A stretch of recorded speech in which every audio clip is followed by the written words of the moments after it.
Eh bien, bonjour à tous et bienvenue à cette 9e convention Esprit de Service France.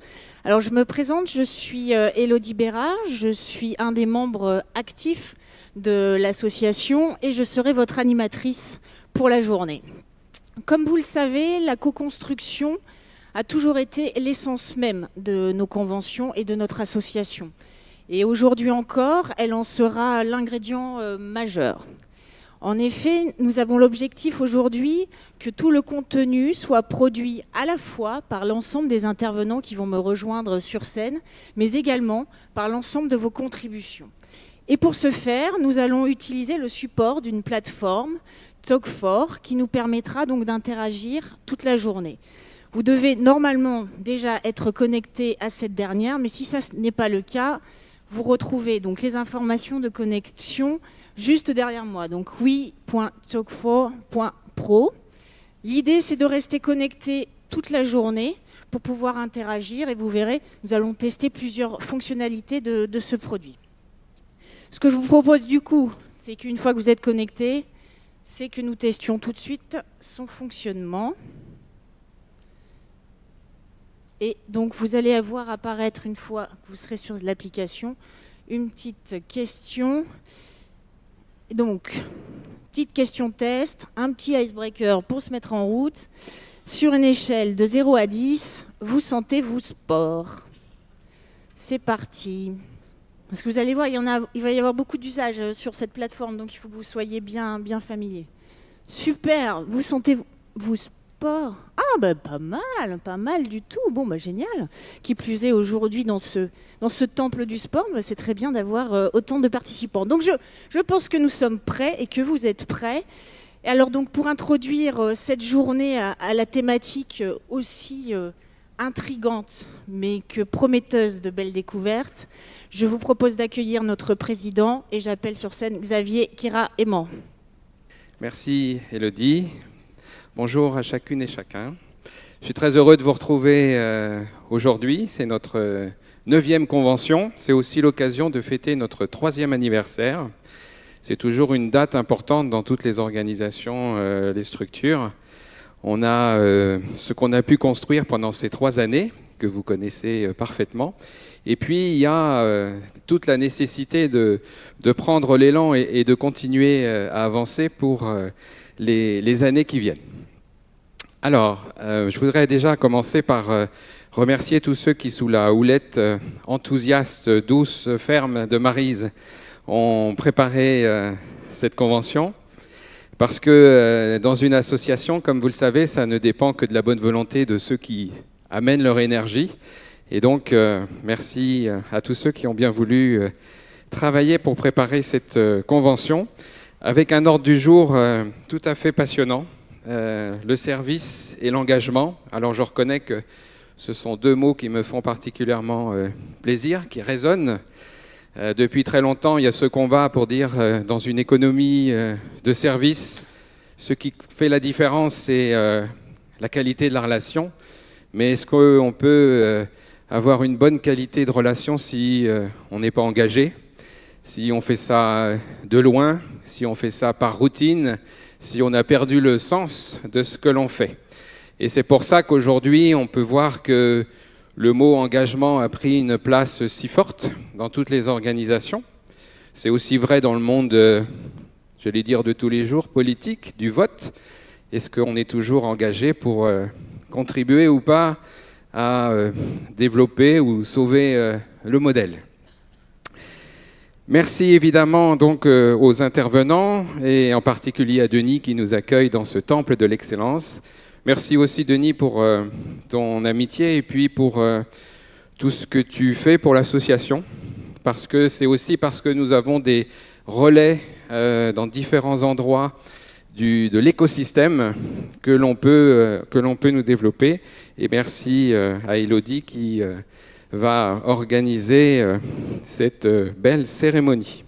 Alors, au bout de 3 ans, qu'est-ce que l'on peut dire? C'est que notre association, elle se porte bien, puisque en fait, on a réussi à continuer à susciter de l'envie pour que les uns et les autres, vous y ameniez tout votre savoir-faire, pour avoir de nouveaux visages, pour continuer à co-créer ensemble les chemins de la transformation. Il y a beaucoup d'associations aujourd'hui qui existent. Nous, notre marque de fabrique, c'est vraiment ce sujet de la transformation. Et comment on fait pour changer des organisations, des comportements, à partir du moment où l'on sait que c'est particulièrement compliqué, que c'est systémique, qu'il faut donc un certain nombre de facteurs clés de succès pour y arriver. Tout ce travail pendant les 3 ans avec vous, ça a été de co-créer un modèle qui consiste à essayer d'identifier tout ce qu'il convient de faire pour réussir cette transformation. C'est évidemment quelque chose qui est particulièrement ambitieux, puisque l'objectif, c'est de viser l'excellence et l'enchantement du client. Mais évidemment, tout l'enjeu, c'est aussi d'être pragmatique, c'est aussi d'être agile. Et quand je parle de modèle, c'est aussi de se dire qu'il faut que ce soit quelque chose qui soit adapté au quotidien de chacun.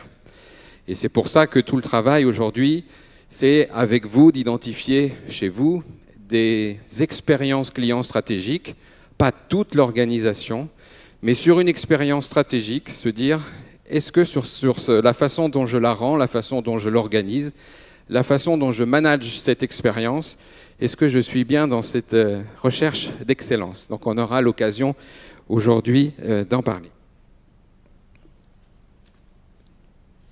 C'est ce qui est important à avoir en tête, et c'est, je crois, une des belles créations de l'association aussi, et je salue Raphaël Collat qui a beaucoup travaillé sur ce sujet des 3 excellences, c'est de dire en fait, on commence par bien faire du premier coup, au moindre coût, c'est l'excellence opérationnelle, c'est la qualité qu'on connaît tous, mais si elle n'est pas là, ça ne sert à rien de commencer à faire autre chose.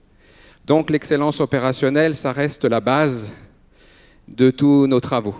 Mais dans une économie de service, si l'on se contente de cette excellence opérationnelle, on ne va pas faire la différence. On ne va pas parler de nous le soir en rentrant. On n'aura pas marqué l'esprit. Dis-moi ce dont tu te rappelles aujourd'hui. Tiens, je vais te raconter, j'ai vécu une belle expérience. Ils sont venus vers moi avec le sourire. Je ne me suis pas senti abandonné, je ne me suis pas senti un numéro. J'ai eu un problème, ils étaient là. Et donc ce sujet de la relation, on voit bien, est au cœur de ce qui va faire la différence. Et l'on sait aussi que pour réussir une belle relation avec le client, quel que soit le canal, en face à face, à distance ou au téléphone, il faut évidemment qu'il y ait aussi une belle relation dans l'entreprise. Et c'est pour ça aujourd'hui que toutes les organisations travaillent sur ces enjeux de « mais au fait, nous sommes tous des maillons de la chaîne du service, et si dans la chaîne, quelqu'un pense qu'il n'a pas un impact sur le sourire du client final, ça ne va pas le faire. » Et donc c'est pour ça qu'aujourd'hui, on travaille tous à essayer d'améliorer, grâce à des dispositifs, grâce à des évolutions de comportement, grâce à du sens, la façon de mieux travailler ensemble pour améliorer cette relation. Et qui est clé pour ça? C'est la 3e excellence. Qui est clé pour faire ça? C'est le manager. C'est l'excellence managériale. Et dans l'association, à force de tourner, à force d'échanger avec Charles-Henri sur tous ces sujets, on s'est dit, par rapport à une économie de service, par rapport à cet enjeu de la relation, par rapport à cet enjeu de la posture, le manager, il faut qu'il soit exemplaire. Il faut qu'il incarne tout ce que je suis en train de dire.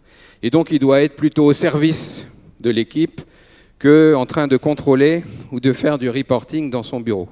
Et donc, c'est tout cet enjeu du manager qui est le coach, qui est avec l'équipe sur le terrain. C'est tout cet enjeu d'un manager qui est un servant leadership, qui essaye de voir comment il peut mettre son équipe en situation de gagner et pas simplement être là dans son bureau pour essayer de relever les compteurs et d'aller briller ensuite ailleurs. Donc ces 3 excellences, opérationnelles, relationnelles et managériales, sont au cœur du modèle et c'est aussi un des fils rouges de la journée.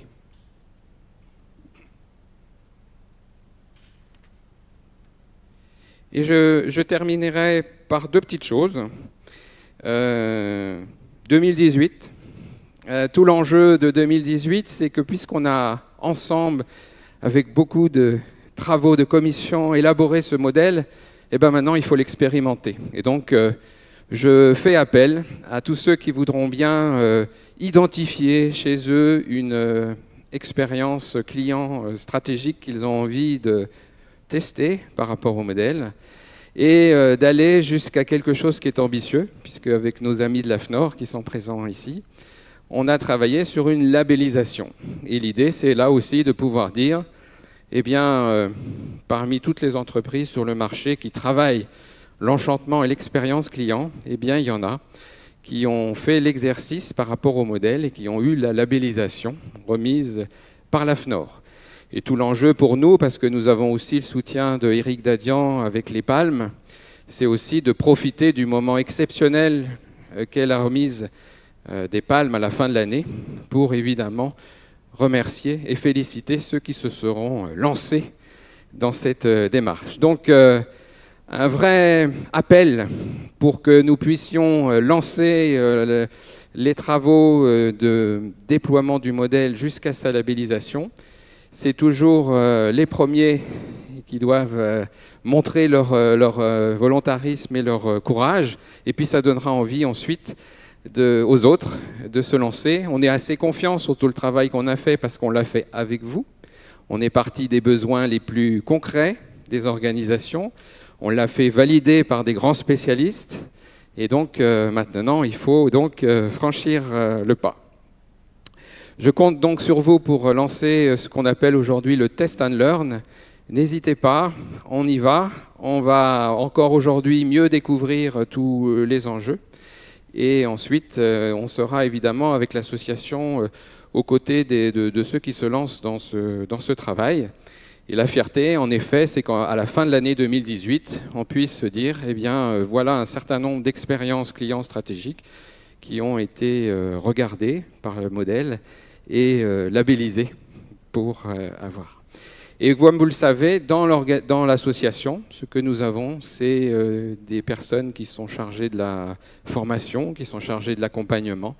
Et donc, on a en gros, dans l'association, tout ce qu'il faut pour réussir cette année 2018. Donc voilà, je voulais vous dire ça, faire un vrai appel pour qu'on continue de croître et embellir, et en particulier prouver à chacun dans l'écosystème que tout le travail que nous avons fait pendant ces 3 ans est utile, qu'il est concret et pragmatique. Et donc, je repasse la parole à Élodie. Je vous remercie et je nous souhaite une belle journée. Merci Xavier.